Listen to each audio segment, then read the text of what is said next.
This is Kurt Rainbow, computer for EMS.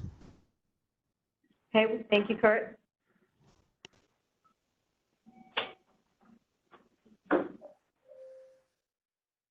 Like fucking heated.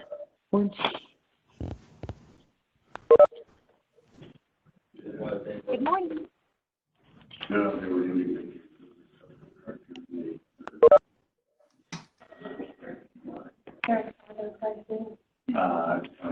Sounds like from what I got, What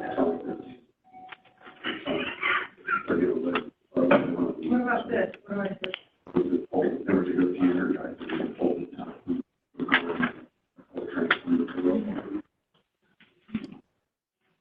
If anyone who's on the phone, if you're not logged in on the computer, if you can just let us know your name so we can get your attendance recorded, please.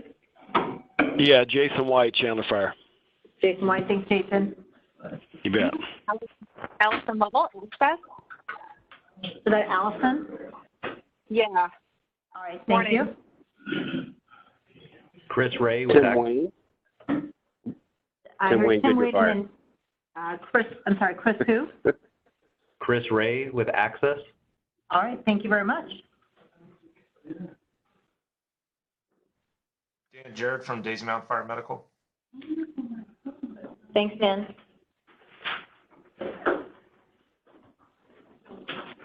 How's volume? Any more? Yeah, a little bit. For those of you on the phone, can you hear us okay? Yes, loud and clear. All right, excellent, thank you.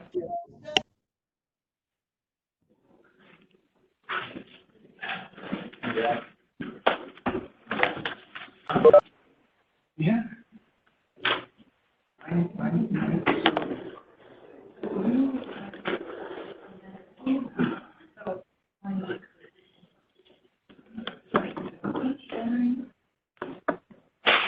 How is parking down there? Busy or not too bad?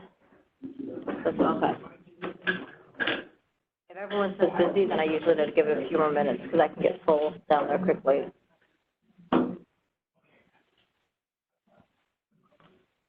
I'm sorry. No, you're fine. Oh, okay.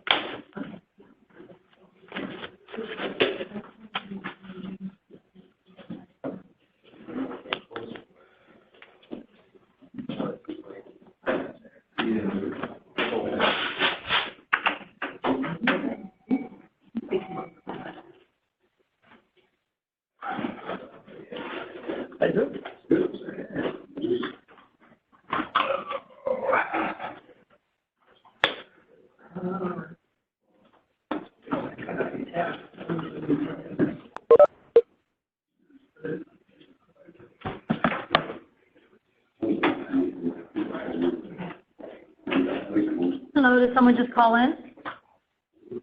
Hi, Monique with Tempe Fire. All right, thanks, Monique. Good afternoon, Glenn with AMR's on. Thank you, Glenn.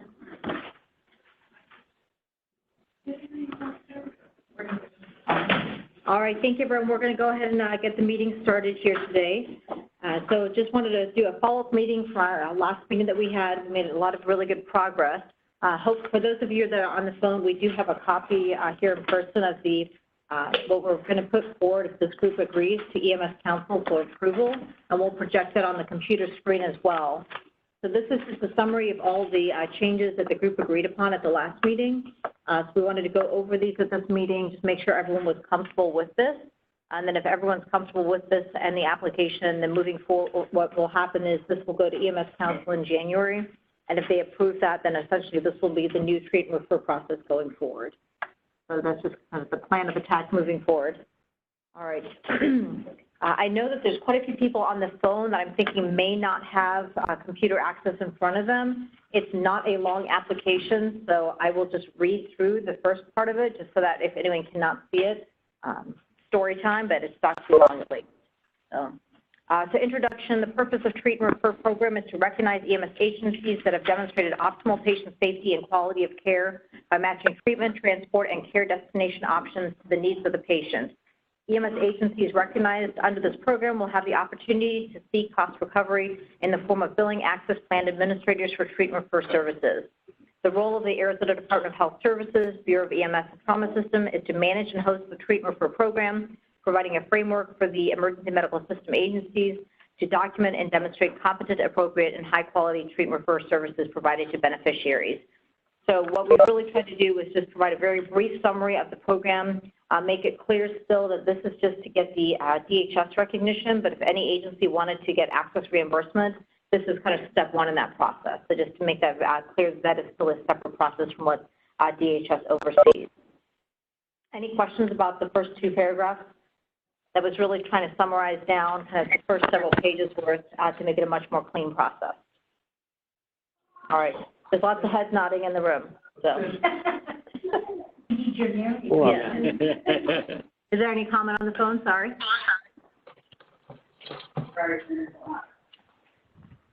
All right. Just a reminder, please, if you're on the phone and not talking, if you can please mute your phone so that way we don't get the background noise.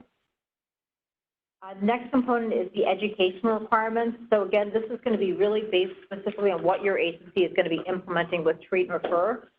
Treat and refer does have the mandatory 1 hour of behavioral health.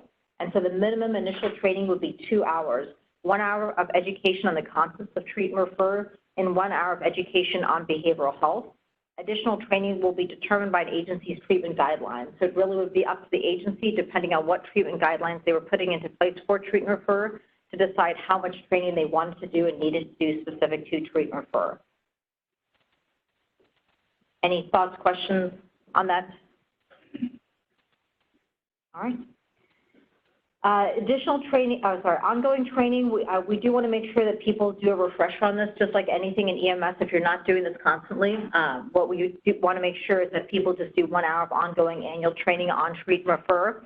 So we just ask that moving forward, that just agencies make sure that they do a 1 hour refresher on treat and refer. Yes, David? You may have already just said what I was thinking. On ongoing training, is it topic specific? For example, is it 1 or the 2 hours above, or is it something else? It's whatever the agency wants to do. Yeah, so if you got a new staff that is hired after the initial application, would those folks not need to go through the first 2 hours or just that one annual? That's going to be up to the agency to train their personnel. Okay, you may want to clarify that. So I don't think the plan for us moving forward is to police that piece. I think it's going to be incumbent on the agency to police themselves on that. The goal moving forward for this is really to put the onus onto the agency. If your agency is doing treat and refer and your medical director is approving this process, that there's a more kind of ownership by the agency and their medical director on the training that's required, versus DHS kind of utilizing our resources to oversee that. So DHS oversees a lot of different kind of processes and things throughout the state, and so we really want to make sure that this is something that the agency owns a little bit more.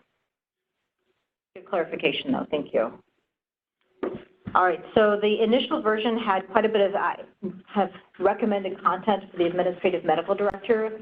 We have summarized this to say administrative medical director education requirements currently meets ADHS, Bureau of EMS and Trauma System medical director requirements as required by R925-201. So essentially, if you qualify to be an EMS medical director in Arizona, you can be an EMS medical director for a treat and refer program. So the initial version was asking agencies to test that their medical directors were doing additional training, but really we don't know what training that would be or if it was even necessary. So the Bureau doesn't really have the ability to oversee that. This is probably the best summary. Any questions about that piece? No. Yeah, shaking heads, no questions. Thank you, Shirley. Standing order and protocol guidelines. An agency shall provide a copy of their treat and refer guidelines or documentation of utilization of ADHS, Bureau of EMS and Trauma System Treat and Refer, TCTGs.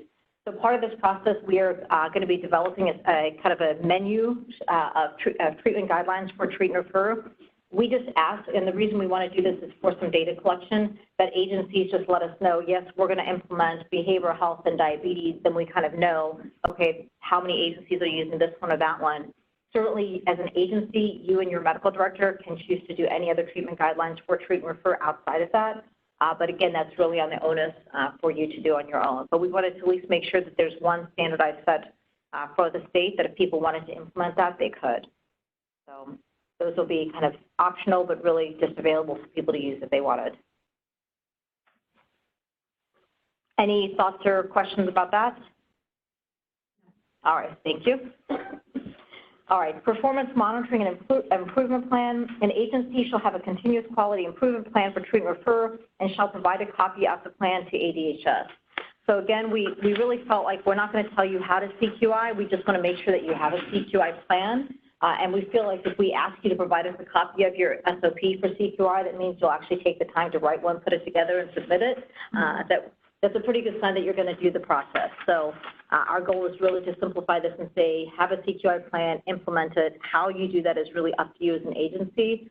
And I think based on the discussion that we had at the last meeting, that may really depend on your call volume and also how long you've been doing treat and refer. So for some cities that have been doing this for many years, they may not need to do as much CQI as an agency that's first starting out doing treat and refer. So to come up with a set percentage doesn't really work because it may not apply to all agencies equally. So that will be the recommendation for continuous quality improvement moving forward. And again, anyone, if you have any concerns or thoughts, please let us know as we go through this, because we definitely, this does need to go to EMS Council for final approval. So we want to make sure that if there's any concerns or worries about this process, that we kind of hash those out now so we can hopefully be successful and get it approved at the meeting in January. Data collection and submission requirements. Treatment for agencies shall submit data to AZ peers in an AZ peers compliant format. Agency shall notify Bureau of EMS of changes in EPCR vendor or a gap in data submission. We added that sentence. That was just a good reminder. So if something happens, you know that you're changing vendors or you're having issues with charts getting pushed across, just notify that. We're not going to kick you out of the program for something, but at least if we're aware of it, then we know why we're not getting that data. So just if you have that, that would be just something we request that people do. All right, lots of head nodding yes in the room. All right, follow-up, this is optional. We did put as a bullet under optional, one method of performing this may be linking EMS EPCR records to the statewide health information exchange. So just at least putting that out there, so agencies who do get enrolled in the HIE, this would be one method that you could get patient follow-up if you wanted to do that. So again, this is going to be dependent on the agency. You can always do other methods of patient follow-up. But this is something, as we've been able to kind of create the linkage between AZ peers and the HIE, that this would be an option moving forward for agencies to utilize. I see head nodding again. All right. Patient satisfaction, this is optional. We did not give any things on this one. You know, certainly we can add an option if you guys wanted. I don't know that we necessarily need to. I mean, one of the things that kind of came to my mind that I thought about for both the satisfaction and follow-up would be to give the patient a little business card with contact information for your EMS agency if they had any issues or concerns. I don't know that we necessarily need to put that into a manual, but it just might be something for people who aren't participating in building this process to think about what would be a simple way potentially to get feedback or to identify someone that maybe did have an adverse outcome, that you could essentially have the family of them say, hey, here's a card. If anything comes up, you can please call, email, or contact this number. So I don't know if once the group's thoughts, include that, don't include it. I think having an option to do it is great in case some people choose to. Okay. Decide that they want. What do you think? Either follow-up or patient satisfaction, or? A lot of patient satisfaction is going to be kind of dictated by the individual providers that are going to be paying for the program. They may suggest some sort of patient satisfaction method for all of the patients that they would then expect you to report to them to just prove the work of the program or to make sure their clients are happy with the program. So as for the Bureau mandated process, I think you're right on with this. And I know we do have representatives from Access on the phone. My impression from our first meeting is I don't think that they're mandating any type of a patient satisfaction piece. I don't know if there's something different about that. I think patients that aren't satisfied will pick up the phone. Good afternoon. Are you talking about for the treat and refer for the EP3? Treat and refer. As far as I know, no, we don't have any type of satisfaction survey at the moment. Okay, thank you. That was just, thank you for clarifying that. There was just a question with whether or not access required that. So thank you for clarifying. Oh, you're welcome. Last one, I mean, right now, we don't ask people, hand out stuff for patient satisfaction. Yeah. All our patients, we get phone calls on the ones that aren't. Fair enough. So. All right, so leave it as is, don't include anything. Is that the vote? Yeah. Okay. Yes. Sounds good. Application for treatment referral program. Applicants for recognition as a treatment referral program must complete and submit the application along with all required supporting material. Initial recognition is for 3 years from date of recognition. So we'll kind of go through on the application what documents need to be submitted, but basically it's a 3-year cycle for recognition.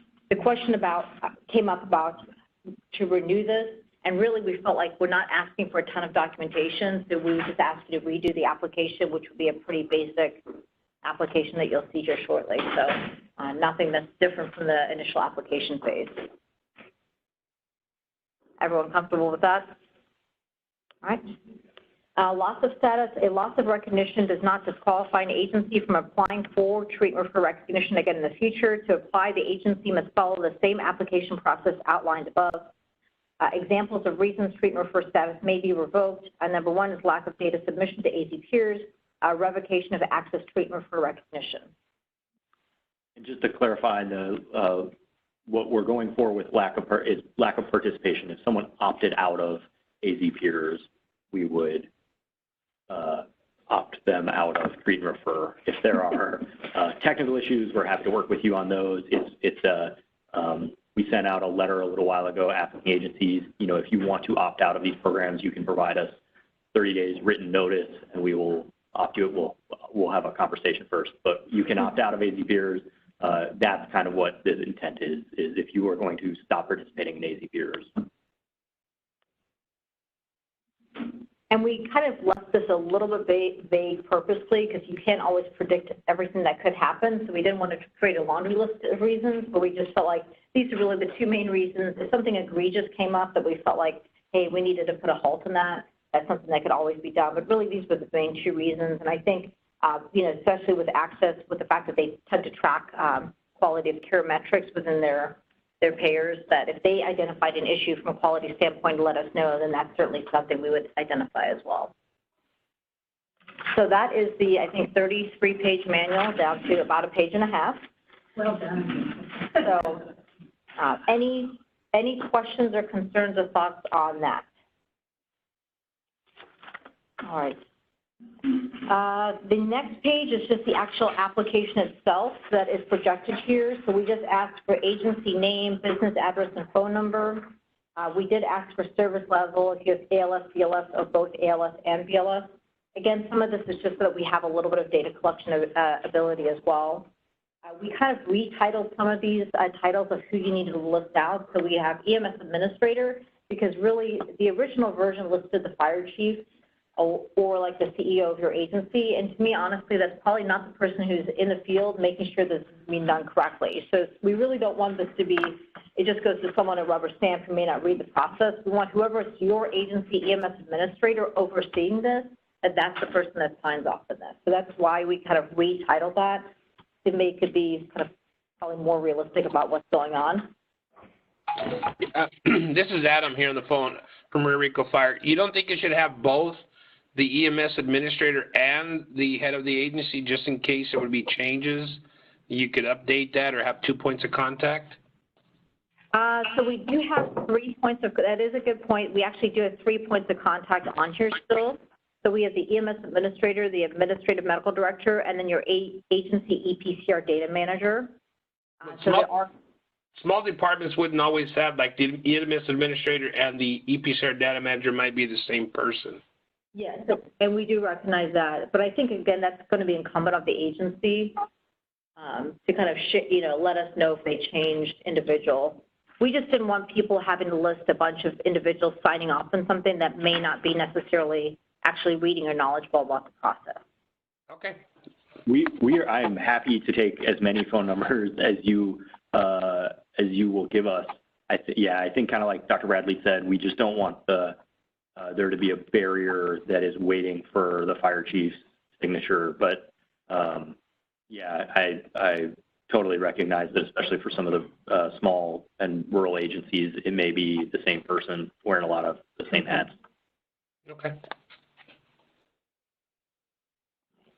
We did include the administrative medical director, which also may change as well, but we just kind of listed that individual on there. We took off the base hospital EMS coordinator because we really felt like this is outside of most base hospital roles, and so it's probably not appropriate to have that individual listed on here if they have no oversight of a program like this.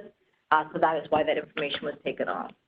Really, it's your administrative medical director who approves these guidelines and you doing this.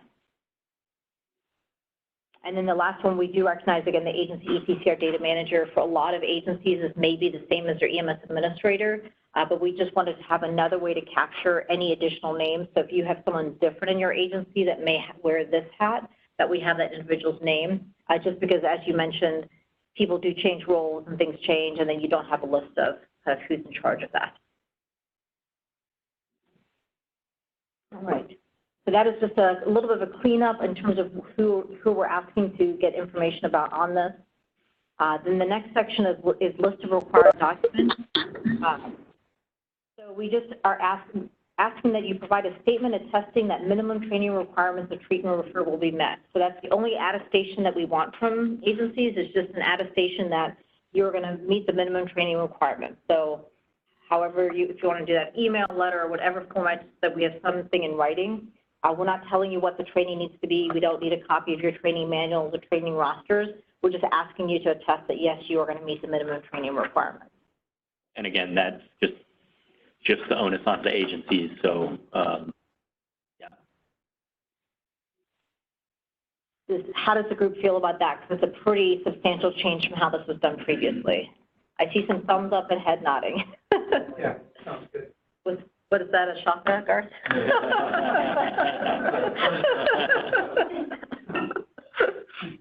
All right. The agency will provide a copy of their treatment for treatment guidelines. If using ADHS Bureau of EMS Trauma System TTTGs, please indicate which of these will be utilized. Again, we just want to try to track what protocols and guidelines are out there for treat and refer, just so we have an idea. This is something where we can certainly reassess the treatment guidelines that we put into place and take suggestions of other ones to add in. But just from a standing point, we can do some data collection. It's useful to be able to track that. So we just ask that people provide that. And then the last thing we request is a copy of your CQI process for treat and refer. So again, whatever your SOP is, please just provide us a copy of your SOPs. And then we ask for 2 signatures. I just realized we're missing a signature on that one. So EMS administrative signature and an administrative medical director signature. So we're just asking for both of those to sign off that, yes, this is the process and what we will be doing. So that is the updated treat and refer, I think total 36, 37 pages down to 3. So hopefully everyone feels comfortable with this. I think that, really as agencies, I think people take pretty seriously new processes and training, and kind of taking ownership of that themselves is probably a good thing. I know I was very impressed to hear what the agencies have in place for a process right now, and so I think that has certainly made me very comfortable with asking the agencies, because you guys will produce very good, strong plans. So we are in the process of putting together kind of just some general treatment for treatment guidelines. And we will, once they are done, we will definitely make those, we'll have them ready and available so that if this gets approved at EMS Council, we will have those ready to go along with the new process. So our goal is to really make this process much more accessible to agencies throughout Arizona of all sizes. We definitely recognize for both large agencies and smaller entities that are more rural that don't have as many resources. There were different types of barriers, but barriers nevertheless. And so we're hoping that this will make this a much more accessible process for everyone. Thank you. And any questions that anyone has? Good job. Thank you. So now everyone needs to be at EMS Council in January to help sell this. So we had really good participation. We appreciate this. One of the things at EMS Council is that's who really from statute just kind of makes the decision on a lot of processes. So DHS does the work of EMS Council and MDC, And so really getting the buy-in from that group is vital. So if you guys if you're not on EMS Council, if you're able to be there in case people do have questions or concerns about the process, I feel like we've had good input. This is now the third meeting because there was one before I got started Bureau kind of over the summer, like a gathering of information. And then we had the last meeting in this one. So I think we've had some really good participation. All right. Questions, comments, concerns? What's the date on the next EMS Council? Shelley, do you have that? It's January. Shelley is looking right now for us. Thank you. We should probably put that out there since I'm asking you to attend. Please come to some unknown dated event. 23rd. January 23rd, and that one is at 10:30 a.m. Got it. Yep, thanks. Thank you. Thanks, Sue, sorry. Oh, yeah, no, this is great. It kind of condenses it. Yeah, it's a good process. Thank you very much. Thank you. And Access, I know you guys, it sounds like there's two of you on the phone today. Do you have any thoughts or input for the group as well? I'm good on my end. Okay, thank you. And nothing on my end. I think it looks like there's a question from Jesus Rivera, surprise. Yeah, I was just wondering if Dr. Parton is still going to be available to help out with the application, with anything, questions, anything. Yep. Yeah, thank you. I'm just sad partner in this thing, so no worries. Yeah, you made the process before. You helped answer a lot of questions, so I really appreciate that. I think you being available for people will make it less stressful. I'm here to help. I think I'm here to help. Yeah. All right. So that is much quicker than we anticipated, but I'm sure people have other things that they can do with the day. So rather than keep people around to just chat, we will go ahead and adjourn the meeting 1:30 and let you guys be on your way. Thank you all for your participation. Thank you very much. We really appreciate it. Thank you for everyone who's on the phone for participating as well. All right, thank you. Thank you. Bye-bye. Bye. Thank you.